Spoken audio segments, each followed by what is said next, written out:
Hello guys, good morning. તમારા મારા નવા વ્લોગમાં સ્વાગત છે. અને હું સવારે વહેલો ઉઠી અને નાહીને અને ફ્રેશ થયો અને પછી નાસ્તો કર્યો. આપણે આવી ગયા ત્રિકોણબાગે સ્કૂલે જવા માટે અને સ્કૂલેથી આવીને મળું. આજે હતો આપણા ભાઈ એટલે કે હિતેશ માકડિયાનો બર્થડે.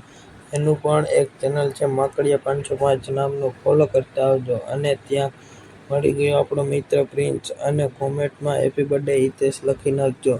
રાત્રે જમીને હોટલમાંથી આવતા હતા ત્યાં પંચર પડી ગયું અને આ ભાઈએ પંચર મળતું નહોતું અને એ ભાઈ પંચર ગોતતા હતા. ત્યાં પંચર એની બાજુમાં હતું હજી અને 5 પંચર નીકળ્યા. અને ત્યાં તો ઘરેથી ફોન આવ્યો કે નાસ્તા માટે ચિપ્સ લેતા આવજો પાટીએથી. અને આપણે પંચર કરી અને પાટીએ નીકળી ગયા ચિપ્સ લેવા. અને ચિપ્સ આપણે પાર્સલ કરાવી અને આવી ગયા ઘરે. ઘરે આવીને આપણે ચિપ્સ ખાઈ લીધી. અને આજના બ્લોગમાં બસ આટલું જ.